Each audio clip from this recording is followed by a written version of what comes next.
तो फिर शुरुआत होती है बी आर अम्बेडकर के साथ। डॉक्टर अम्बेडकर, इनका नाम ऐसा हो ही नहीं सकता कि किसी ने ना सुना हो। और इनके बारे में तो जितनी बात की जा सके उतनी ही कम है। तो आज का जो फाइनली है इट्स एन एसे। तो ये ऐसे है जिसको आज हम डिस्कस करने वाले हैं अगेन इन सिलेबस। तो सिलेबस में तो है ही, पर सिलेबस से हटके है कि काफ़ी जब आंसर राइटिंग में वैसे भी अगर हम कोई पेपर अटेंड कर रहे होते हैं या फिर एक तरह के हमारा एक आउटसेट और माइंड आउटसेट को चेंज करने में इस ऐसे का बहुत बड़ा रोल है। तो एनहिलेशन ऑफ कास्ट, मैं तो ये कहना चाहूँगा it's not a part of the syllabus, कि ये खाली सिलेबस का ही पार्ट नहीं है बल्कि it's also the part of the real life, कि इसको रियल लाइफ का भी हिस्सा बना के चलना है। और काफ़ी कुछ इसमें समझना भी है, हमें सिलेबस पॉइंट ऑफ व्यू से तो समझना ही है। पर वैसे भी मैं आपके एक पॉइंट ऑफ व्यू भी चाहूँगा कि आप नीचे कमेंट में लिख के बताएं कि क्या है और क्या नहीं है। जब मैं पढ़ाऊँगा इसको तो ये समझ के चलना कि मेरा जो पॉइंट ऑफ व्यू होगा दैट्स न्यूट्रल। तो कोई मैं बायस सिस्टम नहीं है यहाँ पे कि मैं इसकी तरफ होके या उसकी तरफ होके कुछ पढ़ाऊँगा। जो भी डॉक्टर अंबेडकर जी ने कहा था, जैसा भी कहा था, मैं उसको वैसे ही आपको वैसे समझाऊँगा। पर हाँ, दोबारा से क्योंकि इसमें काफ़ी अलग अलग पॉइंट ऑफ व्यू और जो मैं बहुत ही डिटेल्ड एक्सप्लेनेशन करूँगा। बाकी जगह आपको ऐसा शायद देखने को ना मिले, पर यहाँ पे आपको बिल्कुल एग्जैक्ट सब कुछ मिलेगा। तो फाइनली शुरू करते हैं ना इससे। तो क्या टॉपिक का नाम क्या है हमारे पास? जो टॉपिक है पहले तो ये समझना है कि ये है क्या। इट्स एन एसे, ये एक ऐसे है। तो ये ऐसे भी है और उससे पहले ये एक स्पीच था। तो ये स्पीच है, एक अनडिलीवर्ड स्पीच है, यानी स्पीच ये अंबेडकर जी को ये स्पीच देना था, पर फाइनली उन्हें मना कर दिया गया, या एक तरह से इस स्पीच को डिलीवर करने का उन्हें मौका ही नहीं दिया गया। और ऐसा क्यों किया कि उन्हें स्पीच डिलीवर करने का मौका ही नहीं दिया गया? जब उन्हें ये, और ये हम समझेंगे इसमें जब हम आगे इसको गो थ्रू होंगे इससे, तो आपको समझ आ जाएगा ऐसा क्या हुआ था कि इस स्पीच को फाइनली अंबेडकर जी से वहाँ पे डिलीवर करवाया ही नहीं गया। कहाँ नहीं करवाया गया? लाहौर में। तो ये इस स्पीच को डिलीवर्ड होना था 1936 में, यानी 1936 में एनहिलेशन ऑफ कास्ट, ये एक स्पीच है जिसे अंबेडकर जी को देना था। स्पीच को डिलीवर करना था लाहौर से। और फिर इस फाइनली कुछ ऐसा हुआ जिस वजह से इस स्पीच को उन्होंने मना कर दिया कि अंबेडकर जी इस तरह के स्पीच को लाहौर से नहीं देंगे। एक तो ये हमें समझना है ऐसा क्या हुआ था। एंड सेकेंड थिंग, जो बाद में जब अंबेडकर जी ने स्पीच को नहीं दिया तो इसे पब्लिश करवाया, और सेल्फ पब्लिश्ड वर्क है, और अंबेडकर ने खुद ही इसको सेल्फ पब्लिश्ड करवाया। और जो सेल्फ पब्लिश्ड वर्क है, तो इस पूरे वर्क को बाद में एक ऐसे के फॉर्म में अंबेडकर जी ने खुद ही पब्लिश करवाया। ठीक है, तो ऐसे के फॉर्म में इसे बाद में पब्लिश करवाया गया है, और ये सेल्फ पब्लिश्ड वर्क है। पहले ये ध्यान रखना, तो पहले ये स्पीच था, but the speech in a form of undelivered, है ना। तो अनडिलीवर्ड स्पीच है, अनडिलीवर्ड स्पीच यानी स्पीच को नहीं दिया गया। बाद में जब स्पीच के लिए मना कर दिया गया अम्बेडकर जी को कि आप इस तरह की स्पीच नहीं दे सकते, या इसमें से कुछ पार्ट को आप जो है डिलीट कर दो, तो अम्बेडकर जी ने कहा बिल्कुल नहीं, मैं इस पूरे स्पीच को बेशक मैं डिलीवर करूं या नहीं करूं, मैं इसको सेल्फ पब्लिश्ड करवा लूँगा। बाद में इसे सेल्फ पब्लिश्ड करवाया उन्होंने, एंड फाइनली सिलेबस में ऐड हो गया ये इंग्लिश ऑनर्स के। अब देखते हैं इसमें ऐसा क्या है और क्या समझने का, हमें क्या क्या समझना है। पहले हर बार की तरह पहले जो टाइटल है उस टाइटल को समझना है हमें। तो फाइनली है क्या, देखो, एनहिलेशन ऑफ कास्ट। एनहिलेशन का मतलब क्या होता है? It means eradication of caste system, यानी इस कास्ट सिस्टम को हटाना है। तो एनहिलेशन डिस्ट्रक्शन ऑफ कास्ट कह सकते हो आप, या फिर the removal of caste system. इस तरह का ये एक स्पीच था जिसमें कि जो कास्ट सिस्टम जो है इंडिया में जो चली आ रही थी उन टाइम, बहुत ज़्यादा पता होगा आपको, वो वर्ना सिस्टम वगैरह वगैरह, वो सब कुछ हम इसमें पढ़ेंगे वैसे। तो ये स्पीच है पर्टिकुलरली जिसमें अंबेडकर जी ने ये बोला कि कास्ट सिस्टम का कितना ज़्यादा इम्पैक्ट आता है, और किस तरह से कास्ट सिस्टम हमारे सोसाइटी में एक तरह का एक स्टिग्मेटिक है, स्टिग्मा, एक तरह का कलंक है। तो अब शुरुआत कैसे होती है? पहले तो हमें सबसे पहले यहाँ पे समझना होगा बैकग्राउंड, कि ऐसा हुआ क्या था, बैकग्राउंड क्या है। पहले हम बैकग्राउंड की डिटेल स्टडी करेंगे कि बैकग्राउंड को पढ़ते हैं पहले हम। तो बैकग्राउंड में क्या हुआ था, देखो अच्छे से समझना चीज़ों को। 1936, यानी 1936 की बात है। 1936 अंबेडकर जी को इनवाइट किया था जाट JAT पट तोड़क मंडल, जाट PAT पट देन तोड़क मंडल। ठीक है, ये नाम याद रखना, इसका मतलब क्या होता है, एंटी कास्ट तोड़क मंडल, पहले लिख दूं मैं तोड़क मंडल, है ना। तो इसका मतलब क्या था, जाट, ये देखो ये जाट पट तोड़क मंडल यानी एंटी कास्ट फेडरेशन, यानी इस पूरे को एंटी कास्ट फेडरेशन कहते हैं, पहले तो ये ध्यान रखना। यानी अंबेडकर जी को लाहौर में इनवाइट किया गया था और जिन्होंने इनवाइट किया था उस ग्रुप का नाम है जाट पट तोड़क मंडल। इस और उसमें क्या था कि उन्हें यहाँ का चेयरमैन बनाया गया था। अंबेडकर जी को कहा था कि आप आओ लाहौर में और आप यहाँ के चेयरमैन हो, और यहाँ पे जो है एक पर्टिकुलरली एक टाइप ऑफ कॉन्फ्रेंस है जिसमें कि हम अलग अलग टॉपिक पे बात करेंगे। तो अंबेडकर जी को चेयरमैन बनाया गया था और कहा गया था आपको भी यहाँ से स्पीच देनी है। तो ये जाट पट तोड़क मंडल को बनाया, इसका मतलब क्या है, जाट पट तोड़क मंडल का मैंने अभी बताया था एंटी कास्ट फेडरेशन, यानी कास्टिसिज्म के अगेंस्ट एक पूरा कॉन्फ्रेंस रखा गया था। और उस कॉन्फ्रेंस का चेयरमैन किसे बनाया गया था, अंबेडकर जी को बनाया गया था, और अंबेडकर जी को इसी उस टॉपिक के ऊपर जो है एक स्पीच डिलीवर करने के लिए लाहौर बुलाया गया था। तो अंबेडकर जी ने एक पर्टिकुलरली स्पीच डिजाइन करा और उस स्पीच को उनके पास भेजा, रिव्यू के लिए भेजते हैं ना, मैं ये डिलीवर करूंगा उस दिन आके, तो आप देख लो। अब ये समझना है हमें, देखो कि इसमें कितने कितने सेक्शन में था ये, तो 26 सेक्शन में है, ये याद रखना 26 सेक्शंस में था। तो ये बहुत इंपॉर्टेंट चीज है, तो इसे ध्यान रखना और आंसर राइटिंग में आपको ये सब लिख के आना है। तो 26 सेक्शंस में ये पूरा स्पीच था, और उस स्पीच में जब उन्होंने जाट पट तोड़क मंडल यानी एंटी कास्ट फेडरेशन ने जब उस स्पीच को देखा, स्टार्टिंग में तो बहुत अच्छा लगा, पर उनमें बीच बीच में कुछ ऐसी बातें देख ली जो अंबेडकर जी ने लिखी, अगर वो स्पीच उस दिन अगर वो डिलीवर कर देंगे या अगर कर देते तो बहुत कुछ अराजकता फैल जाती, क्योंकि उसमें डायरेक्ट कमेंट था about the religion of Hindus, Hindu के रिलीजन के ऊपर एक डायरेक्ट कमेंट था। तो इन सब को देखते हुए और उस टाइम के जो हालात है उन सब को देखते हुए जाट पट तोड़क मंडल ने ये डिसाइड करा फाइनली कि अंबेडकर जी वो स्पीच वहां आके नहीं देंगे। इसलिए उन्हें ये कहा गया एक काम करो, आप इन इन इन पार्ट को यहाँ से एडिट कर दो या इसे रिमूव कर दो। पर अंबेडकर जी ने दोबारा से लिखा उनके पास कि नहीं, मैं यही स्पीच फाइनली डिलीवर करूंगा और इसी तरह से इसमें से मैं कुछ भी जो है वो एडिट वेडिट कुछ नहीं करूंगा। पहले जब फर्स्ट टाइम अंबेडकर जी को कहा गया था कि ठीक है एंटी कास्ट फेडरेशन के ऊपर बोलना है, तो वो बहुत खुश हुए, चलो किसी ने तो हिम्मत उठाई कि हिंदू रिलीजन के ऊपर और हिंदू जो है वो कितना ज़्यादा कास्टिसिज्म को पे भरोसा करते हैं और कितना ज़्यादा वो कास्टिसिज्म जैसे बड़े कंसेप्ट को मूव कर रहे हैं, इसके ऊपर डिस्कशन करने के लिए किसी ने तो कॉन्फ्रेंस रखा। तो पहले तो वो खुश थे 1936, मतलब जब उन्हें इनवाइट किया गया एज चेयरमैन, पर बाद में जब उन्हें बोला गया कि इनमें से आप इन इन चीज को जो है वो एडिट कर दो और हटा दो, पर अंबेडकर ने उन सभी चीजों को एडिट करना और उसे हटाने से मना कर दिया। और जब फिर इस स्पीच को 1936 का जो पूरा कॉन्फ्रेंस था जाट पट तोड़क मंडल, इसको फिर दोबारा उस समय पे फिर क्या कर दिया गया कि उसे हटा दिया गया कि नहीं ये कॉन्फ्रेंस अब होगा ही नहीं। मना करने की वजह क्या थी वो आपको अभी पता चल जाएगा आगे जाके। और ये मना क्यों किया गया, अगर वो मना नहीं करते तो अंबेडकर जी वहां आते और स्पीच को डिलीवर करते, और उस समय फिर बहुत ज़्यादा इसका एक नेगेटिव इम्पैक्ट देखने को मिलता, ऐसा बताया गया इसमें। ठीक है, तो एनहिलेशन ऑफ कास्ट, तो आज जो टॉपिक है इस टॉपिक के बारे में आपने समझ लिया। एनहिलेशन का मतलब होता है यानी इरेडिकेशन ऑफ कास्ट, और ये एक तरह का स्पीच है जो कि अनडिलीवर्ड था, क्योंकि 1936 का कॉन्फ्रेंस फाइनली जो है उसे वाइप्ड आउट कर दिया गया यानी हटा दिया गया, क्योंकि अंबेडकर जी को उस तरह की स्पीच वहां पे नहीं इन्हें डिलीवर करवाना था। और अंबेडकर जी ने मना कर दिया था कि मैं बिल्कुल भी अपने इस ऐसे में कोई भी चीज जो है इधर उधर नहीं करूंगा। तो एनहिलेशन ऑफ कास्ट वहां तो उस समय तो नहीं हो पाया डिलीवर, पर बाद में अंबेडकर जी ने इसे सेल्फ पब्लिश्ड करवाया, 26 सेक्शंस में है ये। और इसके बाद जब ये 26 सेक्शन की जो स्पीच है फिर बाद में लोगों ने जब पढ़ा तो उन्हें समझ आया अच्छा इसमें ये बातें कही गई। और फिर अब सिलेबस का भी पार्ट है, आपको पता ही है।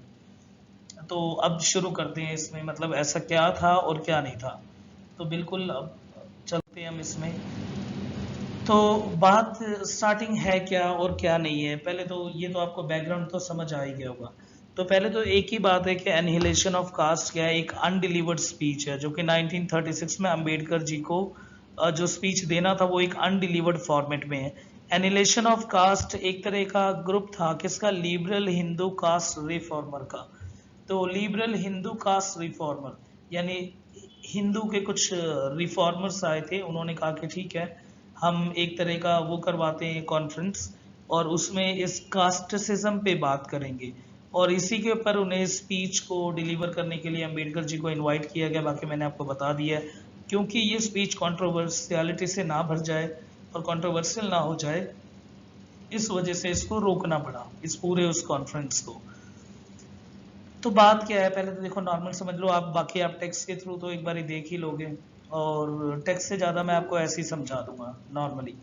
अब इस स्पीच में है क्या, देखो स्पीच में ये बात रखेगी कि कास्टिसिज्म, अपर कास्ट लोअर कास्ट, तो ये तो पता होगा हमें कि चतुर्वर्णन कंसेप्ट है ना, जो चतुर्वर्णा कंसेप्ट, सॉरी चतुर्वर्णिम कंसेप्ट जिसे कहते हैं, यानी 4 वर्णों में ये पूरा जो हमारा कास्ट सिस्टम है वो डिवाइडेड है, इसे चतुर्वर्णन सिस्टम भी कहा जाता है। और ये जो चीजें आई थी ये कहाँ से आई थी, मनुस्मृति से।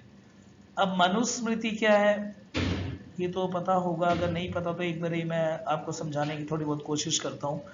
मनुस्मृति एक हिंदू कोडेड लॉ बुक है, इसे मनु ने लिखा था, और ये धर्म शास्त्र है, मानव धर्म शास्त्र के नाम से भी इसे जानते हैं, मानव धर्म शास्त्र के नाम से। यानी आज जब हिंदुओं में शादी होती है और बाकी भी और जो हमारे जो पूरा पर्टिकुलरली जिसमें हम देखते हैं कि वर्णा सिस्टम, कास्ट सिस्टम, ब्राह्मण, ठीक है, क्षत्रिय, वैश्य, शूद्र, ये सब जो डिवीजन है यानी 4 जो वर्णास हैं, ये मनुस्मृति से ही बातें आई थी।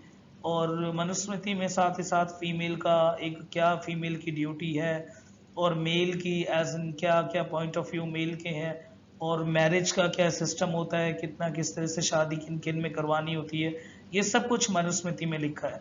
यही बात है कि मनुस्मृति ने कास्टिसिज्म जैसे बड़े कंसेप्ट को इतनी उस तरह से बना दिया कि लोगों को सुई की तरह चुभने लगी ये बात, कि यानी एक शूद्र की जो वैल्यू कुछ भी नहीं थी, ठीक है, जो वैल्यू उनकी कुछ भी नहीं थी, उनको उनकी वैल्यू को बिल्कुल दरिद्र कर देना और भी बुरी हालत कर देना उनकी वैल्यू की, ये सारा श्रेय जाता है मनुस्मृति को।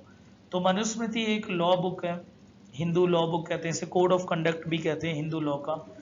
इस मनुस्मृति को ही अंबेडकर जी ने जलाया था 25 दिसंबर 1927 में। अंबेडकर जी ने इसे जलाया था 25 दिसंबर को। जलाने की वजह क्या थी कि इस मनुस्मृति में कई सारी ऐसी बातें लिखी हुई है जो कि धर्म शास्त्र है, याद रखना it's a part of the शास्त्र, ये शास्त्र है। तो इसमें कई सारी बातें जैसे कि शूद्र जो है वो, ये तो पता होगा आपको, ब्राह्मण सबसे ऊपर, फिर क्षत्रिय, फिर उसके बाद वैश्य, और फिर क्या है शूद्र। शूद्र जाति जो है सबसे नीचे होती है, और जो ये शूद्र जाति है इनको वेद पढ़ने का अधिकार नहीं है, ठीक है, इनको वेद नहीं पढ़ने देना। और अभी और जो ये ब्राह्मण जाति जो सबसे ऊंची जाति है, ठीक है, उनका काम है वेद जैसे ज्ञान को लेना। और शूद्र का काम क्या है कि ऊपर जो भी 3 ही है, वैश्य हो गए, क्षत्रिय हो गए और ब्राह्मण जो हो गए, इनकी सेवा करना है।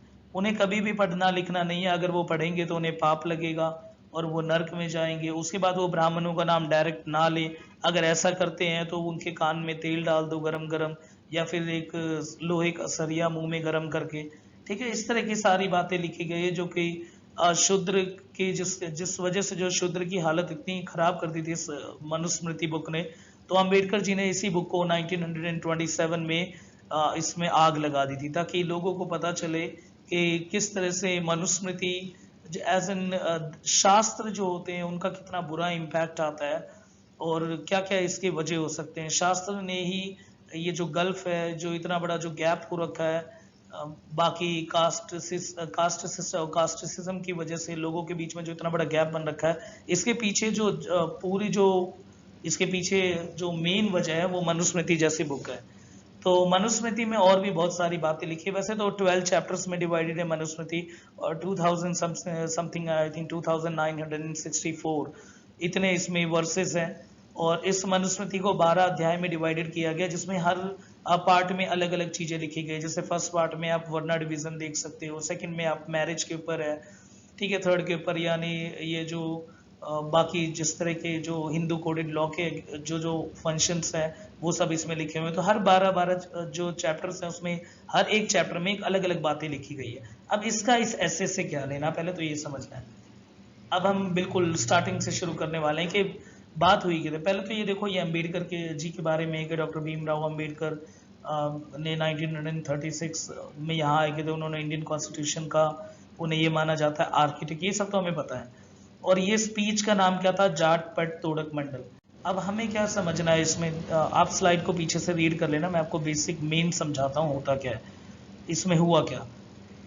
तो सबसे पहले जो मेन है, अगर हमें कास्टिज्म जैसे बड़े चीज को और बड़े कलंक को अगर हटाना हो अपने देश में से, तो अलग अलग पॉइंट ऑफ व्यू रखे गए थे उस समय पे। पहला कंसेप्ट ये रखा गया था इंटरडाइंट। अब देखो INTER inter, then dined DINED। अब इंटरडाइंट से हटा सकते हैं second inter marriage, intercaste marriage जिसे कहते हैं, तो inter caste marriage. And third जो डिवीजन ऑफ सब कास्ट है उसे हटा दो, the division of sub caste. इन तीन चीजों को अगर हम हटाएंगे तो हम जो जिस तरह से जो कास्टिज्म का इम्पैक्ट देखा जा रहा है वो अपने आप ही खत्म हो जाएगा। अब इसका मतलब समझो, देखो इंटरडाइन का मतलब क्या है, अपर कास्ट और लोअर कास्ट, ठीक है, ये सब एक साथ मिलके अगर आपस में बैठ के खाना खाए, प्यार मोहब्बत से रहे, यानी खाना खाए, अगर ये सारे लोग अगर आपस में बैठ के खाना खाने लग जाए तो मैक्सिमम जो चीज है इनके बीच में जो है वो दूरियां खत्म हो जाएगी। और सेकंड थिंग है इंटरकास्ट मैरिज, आपस में जो एक कास्ट से दूसरे कास्ट में शादी करवा के भी हम जो है इस तरह की चीजों को जो जो गल्फ है between the upper caste and the lower caste वो हटा सकते हैं। Third division of sub cast, सब क्लास एंड दिस सब कास्ट। तो सब कास्ट के डिवीजन जो और भी कई छोटे छोटे जो कास्टिज्म में देखा गया होगा आपने कि ये इस कास्ट का है, उस कास्ट का है, इस कास्ट का है, जो मल्टीपल ऑफ कास्ट है, इन सारे कास्ट को अगर हम अल्टर कर दें, इन सबको अगर बदल दें और एक सिंगल सिंगल बेसिस पे अगर हम रखें, तब भी हम ऐसे बड़े कंसेप्ट जैसे कि कास्टिज्म को हटा सकते हैं। तो ये तीन बात रखी गई थी। पर अंबेडकर जी ने उस ऐसे में ऐसा क्या लिखा, अंबेडकर जी का मानना था कि ठीक है ये तीन एक तरह के it's only the part of the remedy, ये रेमेडी हो सकते हैं, है ना, एक तरह का उपचार है, पर ये इलाज नहीं है, इट्स नॉट द सॉल्यूशन। ये सॉल्यूशन नहीं है कि इंटरडाइंड आप इंटरकास्ट या डिवीजन ऑफ सब कास्ट इस तरह की चीजों को आप वाइप आउट करके थोड़ा बहुत आप मरहम लगा सकते, but it is not the solution. उस ऐसे में ये लिखा गया था कि जो मेन प्रॉब्लम है हिंदू की, चलो ये बात तो आप सब ने उठाया, मुझे मौका भी दिया यहाँ बोलने के लिए, पर जो मेन पार्ट जो मेन चीज है वो हिंदुइज्म की, और इतना ज्यादा जो कास्ट इम्पैक्ट हम देखते हैं सोसाइटी में, इसके पीछे एक चीज जो मेन चीज वजह है, दैट इज द रिलीजन। अब इस रिलीजन वाली चीज को देख के ही जाट पट तोड़क मंडल ने डिसाइड करा कि नहीं, ये तो हिंदू रिलीजन के ऊपर सीधा टारगेट कर रहे हैं अम्बेडकर जी।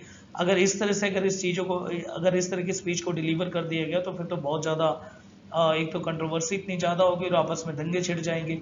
तो इसी वजह से उन्होंने मैंने कहा रिलीजन वजह कैसी है, पहले तो हमें समझना रिलीजन ही क्यों वजह है। अब देखो रिलीजन वजह कैसे है कि ये सारी चीज मैं जो एस्से में लिखा हुआ है मैं वही बता रहा हूँ, ठीक है। तो मैंने पहले ही बोला था आपको, जो अम्बेडकर जी ने बताया सिर्फ मैं वही बता रहा हूँ, एंड अगैन मैं न्यूट्रल मोड से इसे बढ़ा रहा हूँ।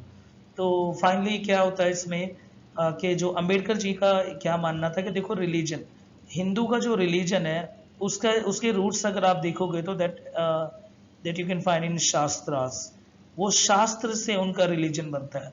और ये जो religion acts as an ideology, ये आइडियोलॉजी की तरह उनके मन के अंदर बस चुकी है, और उनके अंदर है, फिर उनके बच्चों के अंदर है, फिर ऐसे कर करके ये जो शास्त्र है, ये शास्त्र इनके रिलीजन को डिफाइन करती है, और ये जो रिलीजन है ये उनकी आइडियोलॉजी बन चुकी है। और इसी आइडियोलॉजी के बेसिस के ऊपर हम इतना डिस्टिंक्शन देखते हैं upper caste and lower caste के बीच में। तो बेशक आप इंटरकास्ट मैरिज करवा दो, बेशक आप इंटरडाइन करवा दो, पर ये जो शास्त्र है, ये जो जैसे कि मैंने आपको बोला था धर्मशास्त्र सबसे पुराना शास्त्र, जिसे 100 CE लगभग 2100 साल पहले जो लिखी गई थी मनुस्मृति, वो धर्मशास्त्र है, मानव शास्त्र है। उसमें जो बातें लिखी गई है वो हिंदू को एज एन हिंदू रिलीजन को डिफाइन करती है, और उसी के बेसिस पे हम सबकी आइडियोलॉजी है। और यही आइडियोलॉजी जो है ये डिस्टिंक्शन क्रिएट करती है as an upper caste as an lower caste. तो अंबेडकर जी का मानना था अगर हमें कुछ भी करना है तो इन शास्त्र को अल्टर करना पड़ेगा, ये बताना पड़ेगा हिंदुओं को कि जो मेन पॉइंट ऑफ व्यू है जहां से सब कुछ ये चीज जो निकल के आ रही है दैट इज द शास्त्र। अगर ये शास्त्र किसी तरह से अल्टर करवा दिए जाए या लोगों को ये समझाया जाए कि रिलीजन इजंट शास्त्र, कि शास्त्र रिलीजन को डिफाइन नहीं करती, कि आप शास्त्र को जैसे कि जो शास्त्रों में लिखा गया अगर उस तरह से हिंदू रिलीजन अगर फॉर्म आज भी होता गया और आगे भी होता गया तो इस तरह से ये जो डिस्टिंक्शन है जो कास्ट का वो कभी भी उनके बीच में एब्रिजमेंट नहीं होगा, वो कभी आपस में बिल्कुल पास नहीं आ पाएंगे, और जो भेदभाव वो कभी हट ही नहीं सकता।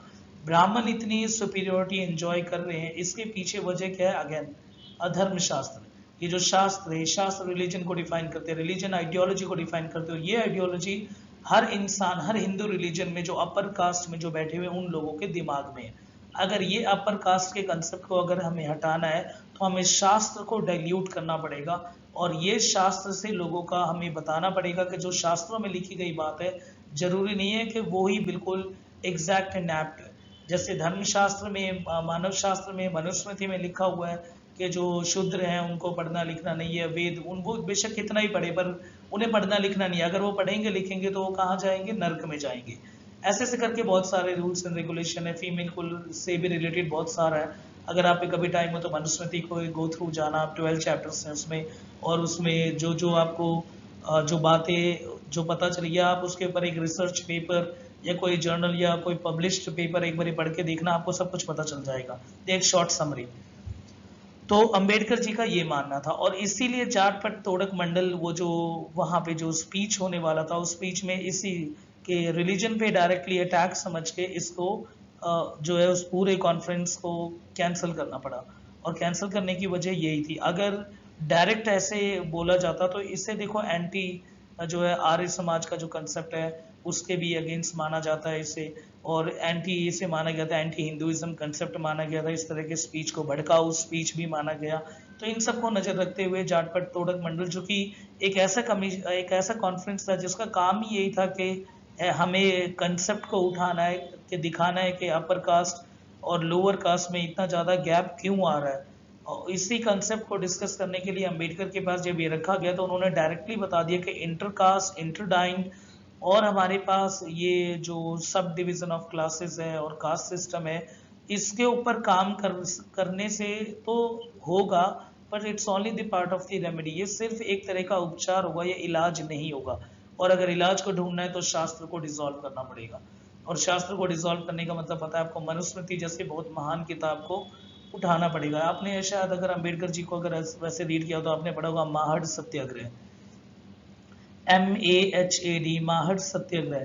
महाड़ सत्याग्रह, महाड़ क्या है? एक महाराष्ट्र में एक सिंपल एक विलेज है, तो वहाँ महाड़ जाति के लोग रहते हैं, it means again the schedule caste. और ये महाड़ को लेके जो सत्याग्रह था इसी को मनुस्मृति दहन सत्याग्रह के नाम से भी जानते हैं। कई सारी मनुस्मृति की किताबें जलाई गई थी, और इसकी वजह यही थी कि मनुस्मृति जैसी किताबें जो कि शास्त्र है, एक धर्म शास्त्र है, ये ऐसे ऐसे आइडियोलॉजी लोगों की इन्होंने बनवा दी है कि उसके बेसिस जब तक ये आइडियोलॉजी नहीं हटेगी तब तक जो वो हिंदू है वो इस तरह की सोच और धारणा बना ही नहीं पाएंगे कि निचली क्लास को लेके और निचली कास्ट को लेके। तो जैसे कि चतुर्वर्ण सिस्टम है वो उसकी बकवास बताया अम्बेडकर ने। अम्बेडकर जी का मानना था, देखो सेक्शन नंबर 20 में लिखा हुआ है एनिलेशन ऑफ कास्ट में, एनिलेशन ऑफ कास्ट में जब सेक्शन नंबर 20 के थ्रू जाते हैं हम तो उसमें लिखा हुआ है कि इस तरह से अम्बेडकर जी ने बोला कि इस तरह से हमें फॉलो करना है जिस तरह के महात्मा बुद्ध थे, कि बुद्ध वाली आइडियोलॉजी चाहिए, and also the Nanak ideology, यानी गुरु नानक वाली आइडियोलॉजी चाहिए। नानक और जो बुद्ध थे उनका यही मानना था फाइनली कि क्या कि इस तरह के जो कंसेप्ट होते हैं जो हम देखते आ रहे हैं कि मनुस्मृति जैसे कंसेप्ट वो शास्त्र को अवॉइड करते थे। उनका मानना था शास्त्रास और ये सब जो है धर्म शास्त्र वगैरह ये सब रिलीजन को डिफाइन नहीं करते। रिलीजन तो अगेन ह्यूमैनिटी है, और इस तरह से तो वही जो मेन है आपको ये समझना है कि ज़्यादातर जो फोकस किया है उन्होंने यानी अंबेडकर जी ने वो इन्हीं दोनों के ऊपर किया है कि बुद्ध वाली आइडियोलॉजी अपनानी है कि ऐसे ये धर्मशास्त्र और इन तरह की चीज़ों पे ना जाके हमें नॉर्मली अपने आप थ्रू मीनिंग को ड्रैग करना होगा और हमें पता करना पड़ेगा कि वर्ना सिस्टम जो है on the basis of occupation रखा गया था, इसका कोई ऐसे कनेक्शन नहीं है अबाउट द कास्ट सिस्टम के उस जाति में पैदा हुए लोग सिर्फ उसी के रिगार्डिंग ही काम करेंगे, यानी शूद्र किसी ऊंची पोस्ट पे नहीं जा सकता, ऐसे नहीं कर सकता। ये सारी बातें जो है इसके अगेंस्ट जो है अंबेडकर जी ने काफ़ी उठाया, तो उन्होंने दो का नाम लिया है। एक तो मैंने बताया आपको कि नानक देव यानी गुरु नानक, और दूसरे यानी बुद्ध। ठीक है, बुद्ध और गुरु नानक जैसी आइडियोलॉजी आजकल के यूथ में होनी चाहिए। अगर ऐसी आइडियोलॉजी रही तो हमारे पूरे इंडिया, उन्होंने बाकी नेशन डेवलपमेंट की भी बात की है। अगर नेशन डेवलपमेंट देखो सबसे छोटी चीज़ पे डिपेंड करता है, that is again the lower set of the society is the family. Family होती है सबसे लोअर सोसाइटी, और फैमिली किस तरह से आपस में कनेक्टेड होती है। एक सोसाइटी हमारी बेस लेवल पे, रूट लेवल पे किस तरह से डिजाइंड है, किस तरह से फैब्रिकेटेड है, और उसको देखा जाता है। अगर सोसाइटी के बीच में फैब्रिकेशन अच्छा है, हर जो जाति है वो आपस में मिलजुल के सही फैसला ले रहे हैं, एक साइंटिफिक टेम्पर है उनके दिमाग में, एक चीज़ों को समझने का एक रेशनल कंसेप्ट है उनके पास, तभी इस तरह की सोसाइटी और नेशन जो है वो आगे मूव करेगा। अगर इसी तरह से on the basis of chaturvarna system जो कि मेंशन है मनुस्मृति में, अगर इसी सिस्टम से अगर हम डिफाइन करेंगे सब चीज़ को, इसी तरह से अगर हम समझेंगे, तो नेशन डेवलपमेंट की बात तो सोची ही नहीं जा सकती। तो मेन है कि शास्त्रों की दुनिया से हटके हमें थोड़े कंसेप्ट को समझना पड़ेगा। तो अंबेडकर जी ने बोला कि सोल्यूशन इंटरकास्ट मैरिज, ठीक है, रिस्ट्रिक्शन ऑफ रिलीजियस स्क्रिप्चर, जितने भी रिलीजियस स्क्रिप्चर हैं इन सबको, यानी शास्त्र जो होंगे, शास्त्र के ऊपर जो आइडियोलॉजी डिफाइन होता है, इसे कहीं ना कहीं डिल्यूट करना पड़ेगा। और ये वेदास और जो पुराणास और जो शास्त्र हैं, इन सब में कुछ ऐसी बातें लिखी गई है जो कि ऑन द रियल ग्राउंड बिल्कुल भी सही नहीं है। एक किताब नॉर्मल हमें नहीं बता सकती कि मॉरल रूल क्या है और क्या नहीं है। आज भी इसे एक तरह का हिंदू लॉ बुक मानी जाती है, क्या, मनुस्मृति। आज के उस जमाने की एक आप कह सकते हो आईपीसी और सीआरपीसी जैसे वो होते हैं इंडियन पीनल कोड में जो लिखे हुए हैं डायरेक्शंस, और क्रिमिनल प्रोसीजर कोड में जो लिखे हुए हैं, कोर्ट के जो लिखे होते हैं, उस तरह से ही बात लिखी गई है इसमें। पर उसका आज की दुनिया से कोई वो नहीं है कि आज हम एक अलग उसमें जी रहे हैं, एक अलग वर्ल्ड में जी रहे हैं जहाँ पे हर चीज़ जो है on the basis of varna define नहीं होती, यानी वर्ना नहीं है। यहाँ पे एक अलग चीज़ है, यहाँ पे इकोनॉमिक पर्सपेक्टिव है, कैपिटलिज्म को देखा जा रहा है। तो अगर रिलीजन के बेस पे अगर इस तरह से डिफाइन किया जाएगा तो इससे नेशन डेवलप नहीं होगा। ये दोबारा से कहीं ना कहीं आके आने वाले टाइम पे ऐसी वर्ना डिवीजन और सब क्लास और सब कास्ट के बीच में कॉन्फ्लिक्ट होता रहा तो फिर से कहीं ना कहीं दोबारा आगे जाके खतरे में ना आ जाए देश। तो ऐसे से शास्त्र और वेद और पुराण इनके ऊपर क्वेश्चन उठाया है इस तरह अंबेडकर जी ने इस एनिहिलेशन ऑफ कास्ट में। बाकी महात्मा गांधी ने भी अप्रिशिएट किया कि बिल्कुल सही है कि ऑथेंटिसिटी, और बस यहाँ पे अथॉरिटी को जो है वो ब्लेम किया अम्बेडकर जी ने कि शास्त्र की अथॉरिटी और उनकी ऑथेंटिसिटी। अथॉरिटी का मतलब ये उनसे ही सब कुछ चले, ऑथेंटिसिटी का मतलब क्या उनमें लिखा है क्या वो सभी बात सही है, ऐसा हम कह नहीं सकते हैं कि जो बात उसमें लिखी गई है वो 100% है। इस तरह के लोगों को जड़ बुद्धि कहा जाता है, जो उसमें बात लिखी गई है वो ही आप मान जाओ, ठीक है, बिना किसी कंक्लूजन, बिना किसी रेशनल फैक्ट के गो थ्रू होते हुए। तो वही बात है, महात्मा गांधी ने कहीं ना कहीं हरिजन करके जो लोअर कास्ट था उन्हें सपोर्ट दिया था। पर अंबेडकर का यही मानना है कि अगर हमें यहाँ पे एक तरह का इन लोगों के साथ और जो लोअर स्ट्रेटा जो है और जो शेड्यूल कास्ट हैं, जो इनके प्रति हमें सिंपैथी नहीं दिखाना, हमें रेशनल थॉट रखना है कि ये चीज़ शुरुआत इनकी होती कहाँ से, और इन सब की शुरुआत कास्ट सिस्टम की शुरुआत जो है वो शास्त्र जन्म देते हैं इन चीज़ों को। तो शास्त्र को डाइल्यूट करना पड़ेगा हमें, साइंटिफिक रीजनिंग और एक रेशनल कंसेप्ट, ठीक है, ऑर्थोडॉक्स उस तरह का और जो मनुस्मृति टाइप ऑफ माइंड है इससे बाहर निकलना पड़ेगा।